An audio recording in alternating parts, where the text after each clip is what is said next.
Hello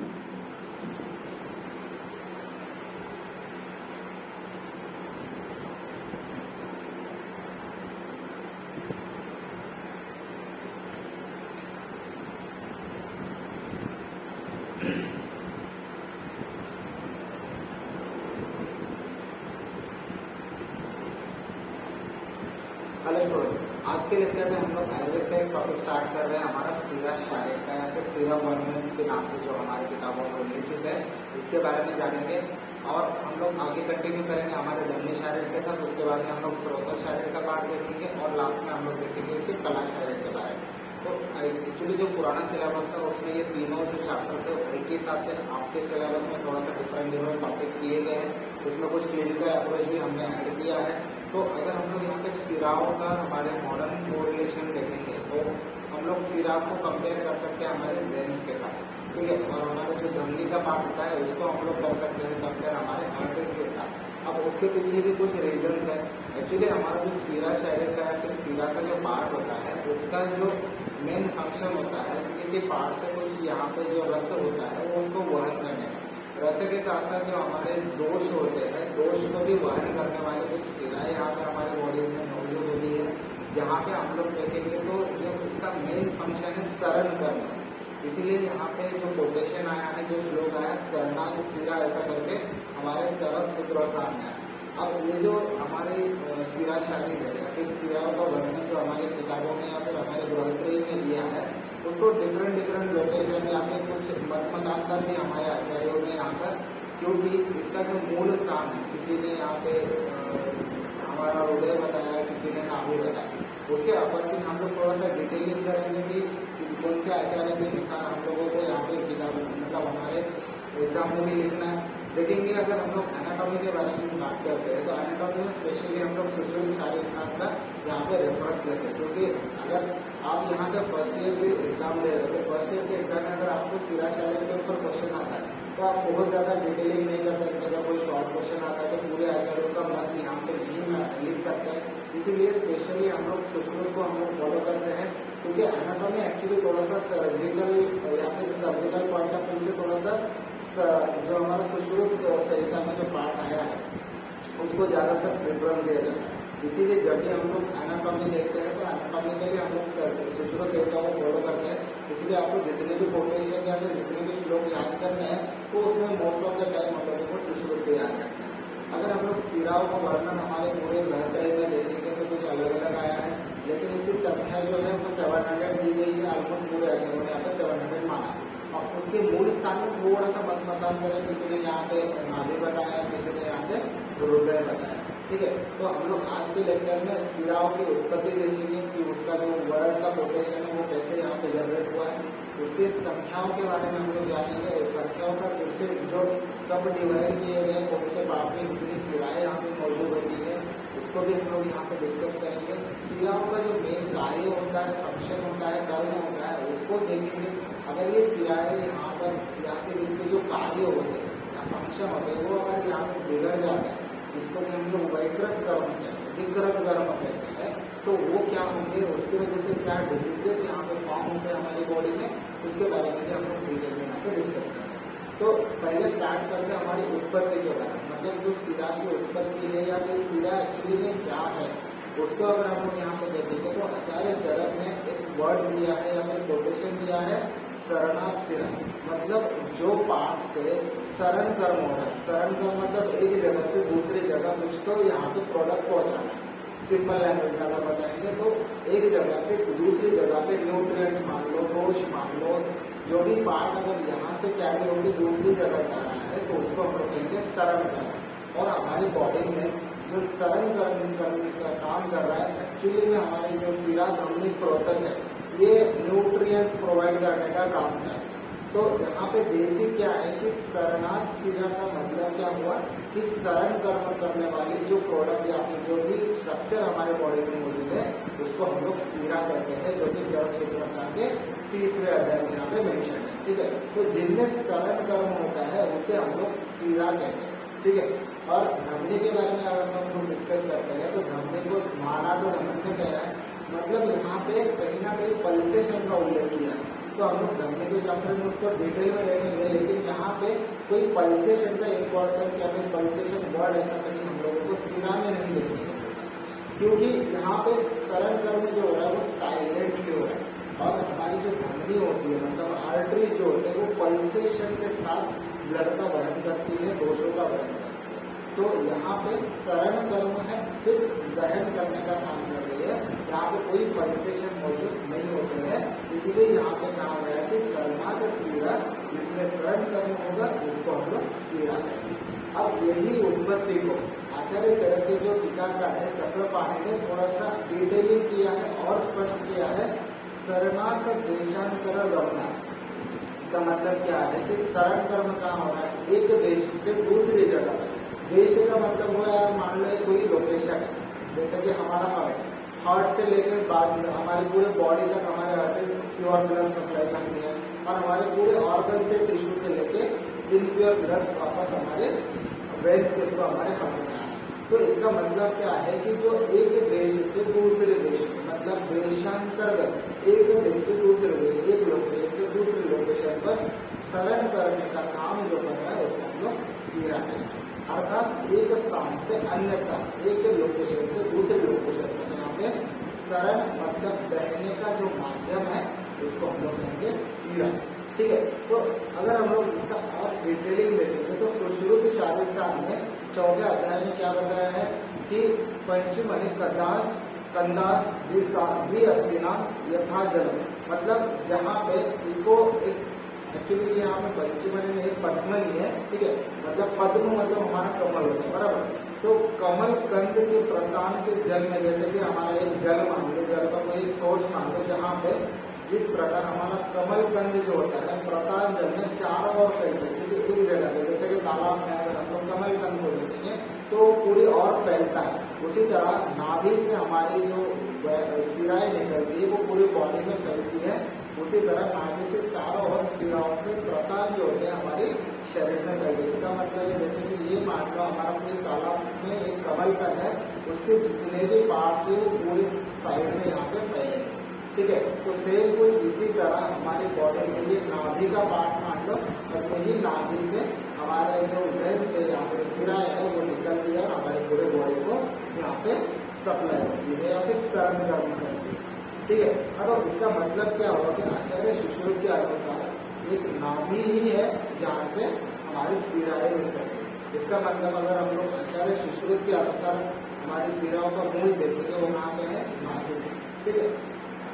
आचार्य चरक के बाद हम लोग सुश्रुत के बाद हम लोग देखेंगे अष्टांग हृदय के अनुसार क्या यहाँ पे हमारे सिराओं के बारे में उल्लेख किया है। दशमूल सिरा इत्यास्ता सर्व सर्वतो वपुः रसात्मक वहन्त्यो जस्तम अग्निवर्धम ही चेष्टितम, ठीक है।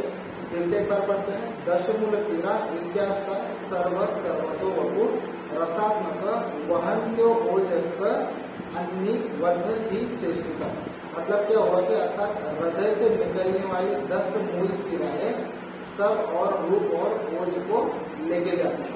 इसका मतलब है कि अष्टांग हृदय में यहाँ पे वेन्स का जो या फिर सिरा का जो मेन या फिर मूल जो माना है वो माना है हृदय, ठीक है। इसका मतलब है कि हृदय से निकल रही है, इसका मतलब है यहाँ पे मूल जो है हृदय को माना है हमारे अष्टांग हृदय, ठीक है। तो इसमें इन्होंने कितना बताया कि 10 मूल सिरा, ठीक है। सिराओं की संख्या कितनी, मूल सिराओं की संख्या 10 बताइए हमारे अष्टांग संग्रह ने, अष्टांग हृदय ने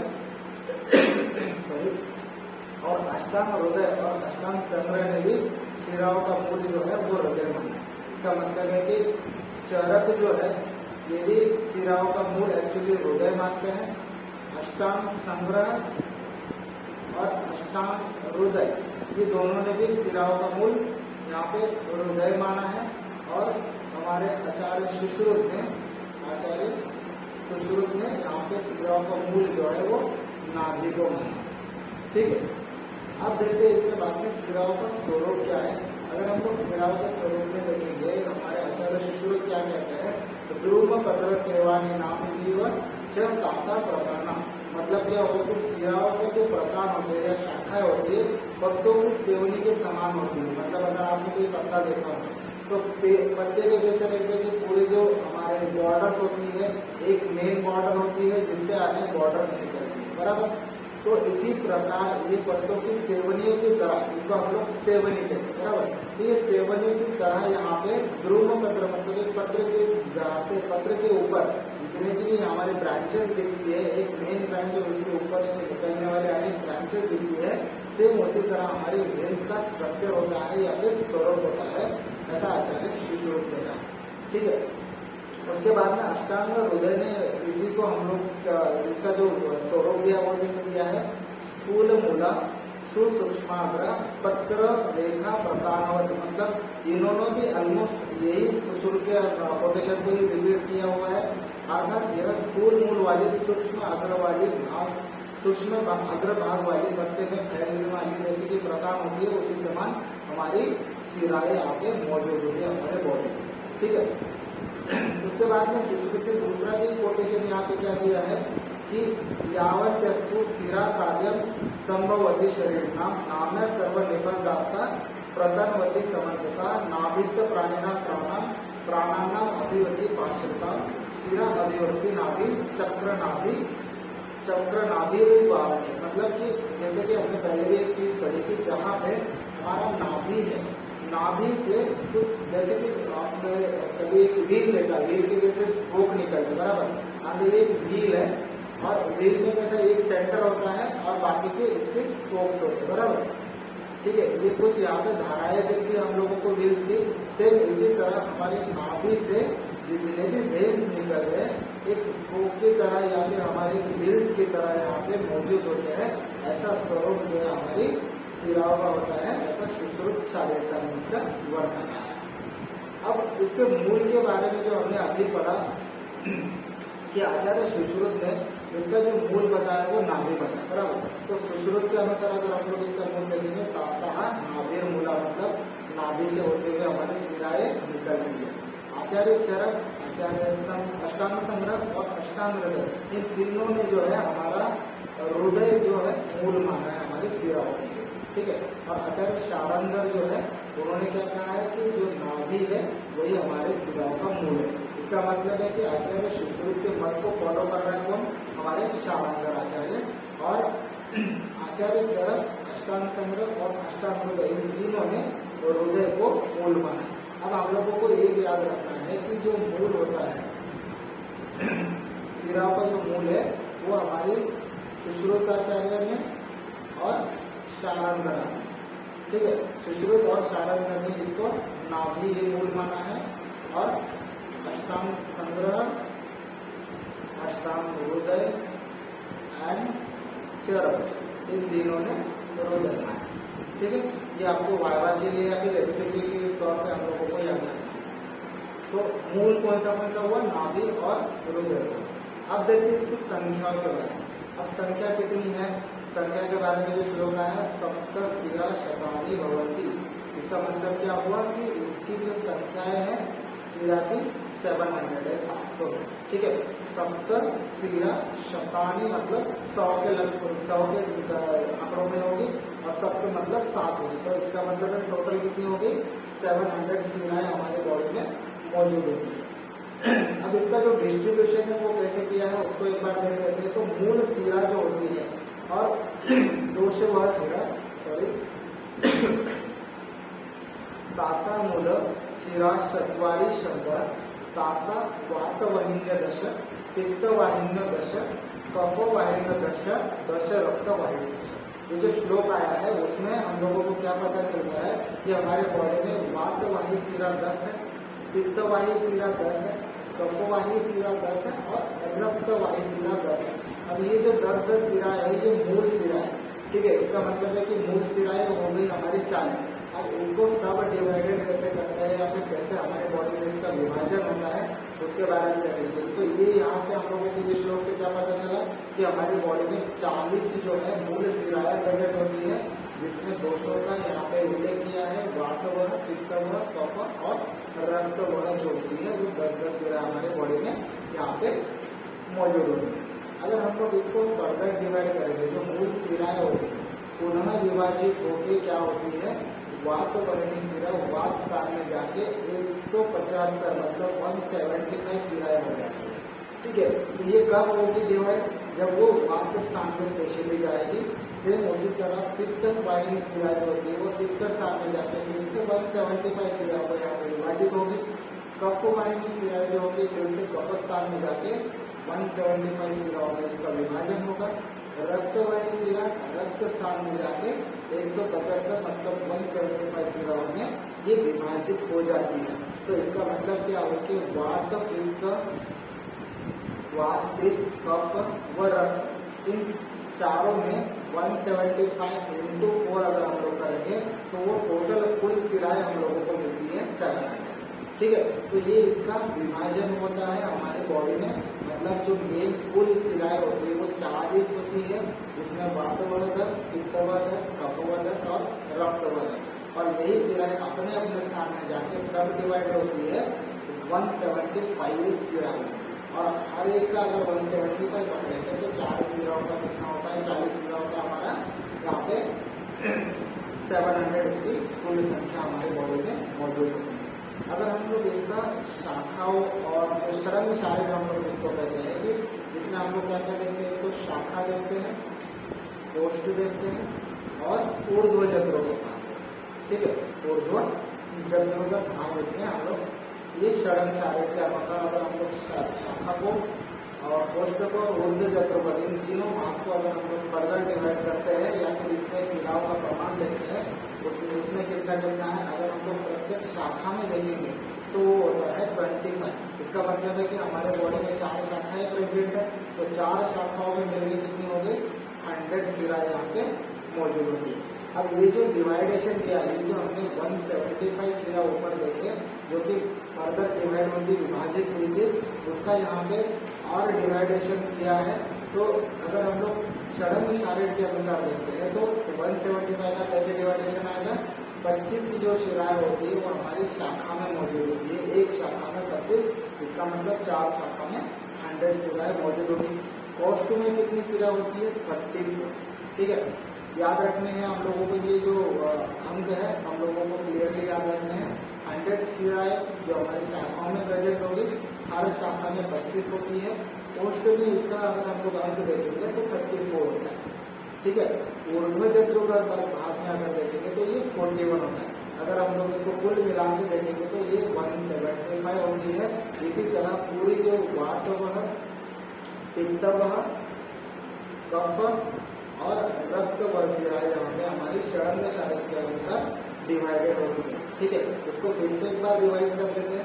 प्रत्येक शाखा में 25 है, इसका मतलब है कि अगर हम लोग 4 शाखा देखेंगे तो वो 100 हो जाएगा। कोष्ठ में इसकी संख्या कितनी है 34 है।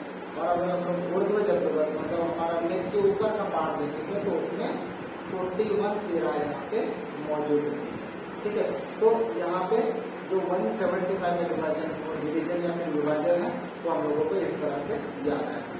ठीक है, अब देखते हैं इसका शाखाओं में। जैसे हमने देखा कि जो डिवाइडेशन या फिर विभाजन किया था हमने, एक शाखा में 25, इसका मतलब है 4 शाखा से कुल मिला के 100 शिराएं हमारी शाखा में मौजूद होती है।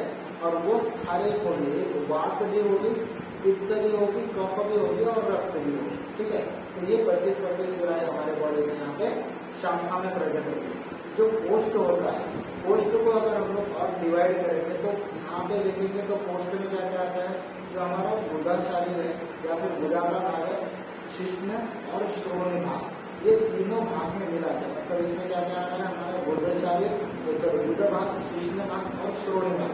मतलब ऑन एंड एवरेज अगर हम लोग इसको कंसिडर करेंगे तो ये पेल्विक पार्ट आएगा। ठीक है, तो पेल्विक पार्ट में अगर हम लोग देखेंगे तो शिरा कितनी मौजूद होती है 8। ठीक है, हमने कोष्ठ में कितनी देखी 34 शिराएं यहाँ पे मौजूद होती है। और ये 34 का हम लोग विभाजन देख रहे हैं तो हमारा जो पेल्विक पार्ट होता है जिसमें हमारा गुदा, शिश्न और श्रोणी ये प्रेजेंट होता है, वहाँ पे हम लोगों को शिराओं की संख्या मिलती है 8। ठीक है, पार्श्व में देखेंगे, पार्श्व में 2 होती है, अर्थात 2 पार्श्व अगर देखेंगे वाम पार्श्व और दक्षिण पार्श्व में तो हम लोगों को मिलती है 4 शिराएं। पीठ में देखेंगे 6 होती है, उदर में देखेंगे तो यहाँ पे 6 होती है। ठीक है, तो ये इसका फर्दर डिवाइडेशन होता है। और अगर हम लोग और देखेंगे हमारे चेस्ट रीजन में कितनी होती है, फिर छाती में ये होती है 10। तो डिवाइडेशन कैसे हुआ, हमारा पहले पार्ट में 8 हुए, पार्श्व में 4 हुए, पीठ के पार्ट में हमारा 6 हुआ, उदर में 6 हुआ और छाती में 10 हुआ। ठीक है, तो ये कुल मिला के हो जाते हैं हमारे 34 जो कि पोस्ट में प्रेजेंट है। ठीक है, अब देखते हैं हमारे ऊर्ध्व जत्रोगत भाग में। ऊर्ध्व जत्रोगत भाग में हमने देखा था कि इसके 41 शिराएं जो होती हैं ऊर्ध्व जत्रोगत भाग में, यहाँ पे 41 शिराएं मौजूद है। ठीक है, अब इसके शिराओं के प्राकृत लक्षण के बारे में देखेंगे ताकि हम लोगों को जो वातव शिरा, पित्तव शिरा, प्रपव और रक्तव, ये जो 4 शिरा है इनमें मेन डिफरेंस क्या क्या होता है उसको हम लोग समझेंगे। तो वातव जो शिरा होती है उसका प्राकृत वर्ण और ये क्या चीज है, तो तत्र अरुण, मतलब ये जो वातव शिरा होंगे वो कैसे होगी, अरुण रंग की होगी, अरुण वर्ण की होगी। वातवाह पूर्यन्ते वायुना शिरा, पूर्यन्ते वायुना शिरा, मतलब कि ये जो शिराएं हैं वातव शिराएं वो कैसे होती है, अरुण वर्ण की होती है और वो वात से परिपूर्ण या फिर भरी हुई होती है। ठीक है, तो वातव शिरा अरुण वर्ण की होगी और वायु से भरी हुई होती है, उसको हम लोग कहेंगे वातव शिरा। पित्तव शिरा कैसे होंगे, पित्ता दुष्णाश्च नीलाश्च, मतलब क्या होगा कि पित्तव शिराएं जो होती है वो पित्त के कारण उष्ण होती है और नील वर्ण के समान होती है। ठीक है, पित्ता उष्णाश्च, उष्णाश्च मतलब वो उष्ण होगी और उसका कलर कैसा होगा, नील वर्ण का, वर्ण कैसा होगा, नील वर्ण का होगा। अगर हम लोग कफोव शिरा देखेंगे, कफोव शिरा के गुण क्या होंगे, प्राकृत लक्षण क्या होंगे, शीतता, मतलब वो शीत होंगे, गौर कलर होगा, इसका वर्ण जो होगा गौर वर्ण की होगी, और ये जो होगी स्थिर होती है और थोड़ी शीतल कलर होती है या शीतल गुण की होती है। ठीक है, इसमें स्थिरता होती है, जैसे कि हम लोग देखते हैं यहाँ पे वर्ण और जो गुण दिया है वो उष्ण और नील वर्ण दिया है, बराबर। अगर कफव शिरा में देखेंगे तो वो गौर वर्ण की होती है, उसमें गुण क्या क्या होते हैं, एक तो शीत होती है और वो स्थिर होती है, उसके साथ ये शीतल और गौर वर्ण की उसके साथ स्थिर होती है। ठीक है, अब हमारे जो शिराओं का वर्णन यहाँ तक हुआ, वहाँ पे एक क्वेश्चन आता है आपको, कभी कभी हम लोगों को वाइवा में भी ये क्वेश्चन पूछते हैं या फिर थ्योरेटिकली भी इसका इम्पोर्टेंस है कि अवैध शिरा क्या है। अब अवैध शिरा में यहाँ पे हम लोगों को ये मतलब समझना है, इसको हम लोग अवैध क्यों करें। अवैध मतलब जिसको वेदन नहीं होना चाहिए या फिर प्रिक नहीं होना चाहिए। अगर इसको भेद होगा, अगर इसको अवैध करें, इसका मतलब इसके पीछे कुछ ना कुछ तो यहाँ पे लॉजिक होगा। तो वो लॉजिक क्या है, जहाँ पे अवैध शिरा है अगर हम लोग उसको प्रिक करते हैं, अगर इसको एक्सीडेंटल कुछ इंजरी होती है तो हमारी बॉडी में एक तो विकलांगता निर्माण होगी या फिर मरण भी आ सकता है, मतलब मृत्यु भी आ सकती है। इसको इसीलिए हम लोग अवैध शिरा कहते हैं। ठीक है, ऐसा नहीं कि हम लोग सिर्फ प्रिक करने से होगा, कभी कभी एक्सीडेंटली भी इन वेसल्स को ट्रॉमा हो सकता है, जिसको भी हम लोग मेजर वेसल्स कंसिडर कर सकते हैं। ठीक है, तो वैकल्यम मरणम च आदि वृद्धास्ताता ध्रुवम भवति। ठीक है, वृद्धास्तासा ध्रुवम भवति मतलब क्या हुआ कि जो शिराओं के पंक्चर करने पे या फिर वेधन करने से एक तो वैकल्य आएगा, नहीं तो फिर मरण आएगा। ठीक है, इसका मतलब है कि एक तो ये मृत्यु ला सकती है, फिर विकलांगता ला सकती है, ऐसे शिराओं को हम लोग कहेंगे अवैध शिरा। ठीक है, तो अवैध शिरा की जो संख्या है वो कितनी है, वो हमारे बॉडी में मौजूद होती है 98। ठीक है, इसका मतलब अवैध शिरा की अगर संख्या हम लोगों को पूछी जाए तो वो होती है 98। तो ये MCQ आ सकता है इसके ऊपर, अवैध शिरा हमारे बॉडी में कितनी होती है, 98। अगर हम लोग इसको जो हमारा शरण शारीर है उसके यहाँ पे अगर उसके अकॉर्डिंग हम लोग विभाजित करेंगे तो इसमें प्रत्येक शाखा में आती है 4, इसका मतलब है 4 शाखाओं में मिलकर होती है हमारी 16। ठीक है, पोस्ट में आती है 32 और ऊर्ध्व जत्रोगत भाग में आती है 50 जो अवैध शिरा है। ठीक है, तो हम लोगों को अवैध शिरा का यहाँ पे पॉइंट याद में रखना है, शाखा में कितनी आती है 16। ठीक है, पोस्ट में आती है हमारी 32 और ऊर्ध्व जत्रोगत भाग में है 50। ठीक है, तो कुल मिला के कितनी होती है, ये 98 शिराएं हमारी अवैध शिराएं हमारी बॉडी में मौजूद होती है। ठीक है, अब कुछ शिराओं का महत्व देख लेते हैं कि शिरा हमारे बॉडी में क्यों इम्पोर्टेंस है।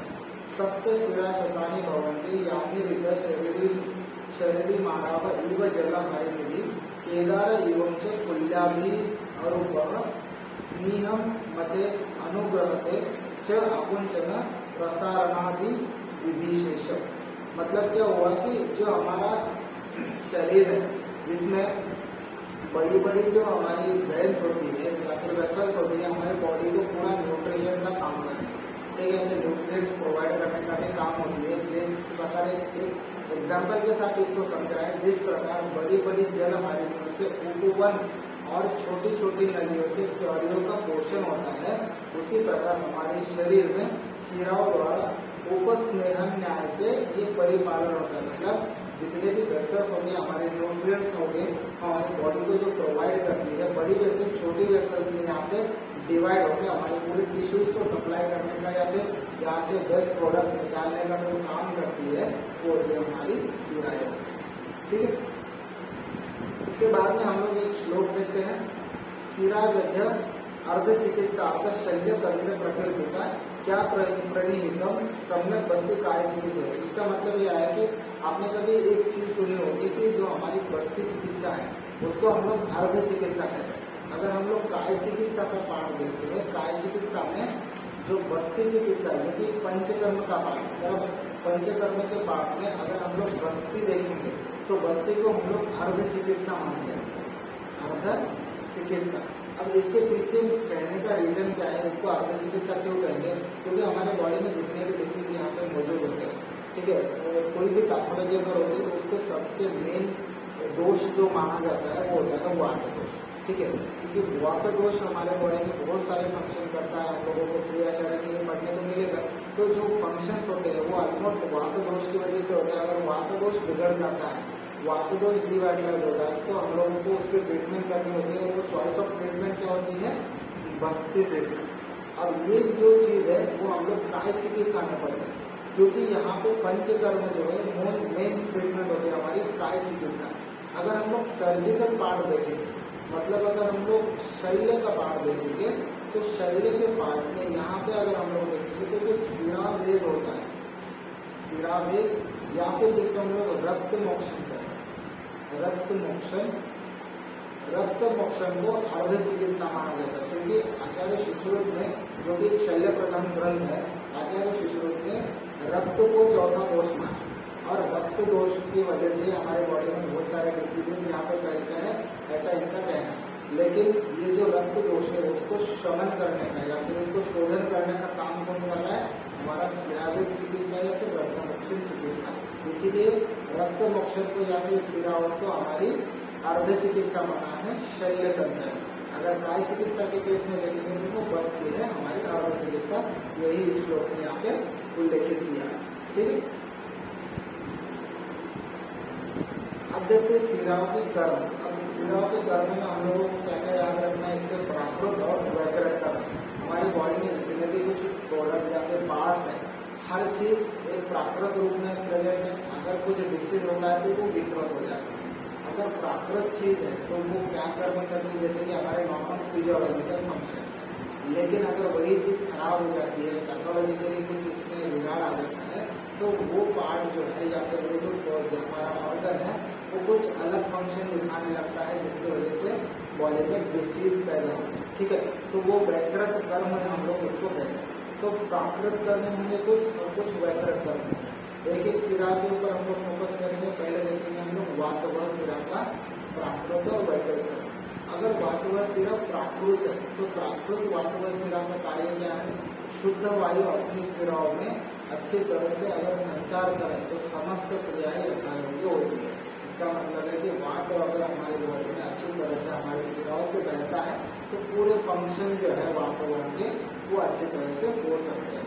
लेकिन अगर यही वातावरण शिरा अगर विकृत हो जाए, वात विकृत हो जाए तो क्या हो सकता है, संधिशूल हो सकता है, अपचन हो सकता है, बहुत सारे जो वात वह डिसीजेस है वो यहाँ पे हो सकते हैं, ऐसा इनका कहना है। अगर हम लोग पित्तवाह शिरा की कैटेगरी में देखेंगे तो पित्तवाह शिरा का कार्य क्या है, जो कि प्राकृत उसमें क्या है, एक तो अन्न में रुचि लाना, जानकारी की प्रबलता, कांति देना शरीर को, निरोगिता देना आदि गुण जो होते हैं हमारी पित्तवल शिरा के होते हैं। अगर यही पित्तवल शिरा विकृत हो जाए तो क्या होगी, ये अम्ल पित्त पैदा करेगी, इचिंग पैदा करेगी, हमारे बॉडी में इचिंग या फिर कंडू जो होगा वो पैदा होगा, या फिर और कुछ जो ब्लड डिसऑर्डर्स है तो यहाँ पे पैदा होने के चांसेस होते हैं। ठीक है, ये होगा इसका पित्तवल शिरा का प्राकृत और विकृत। अब देखते हैं कफवल शिरा।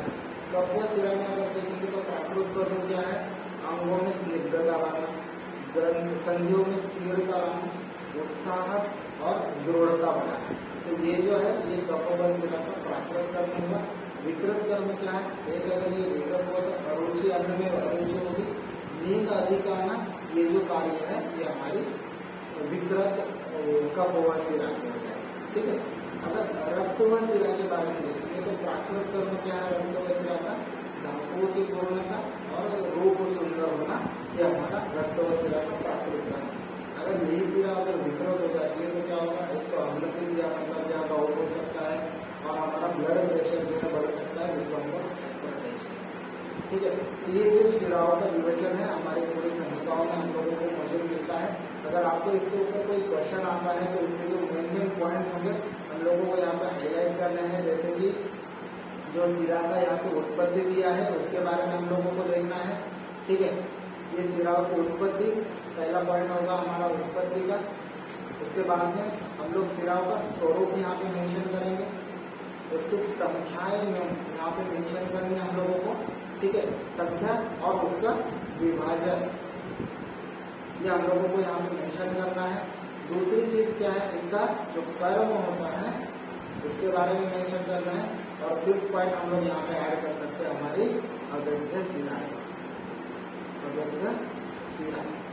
ठीक है, ये 5 पॉइंट भी अगर आपने यहाँ पे एग्जाम में मेंशन कर लिए तो आपको अच्छे स्कोर यहाँ पे आ सकते हैं।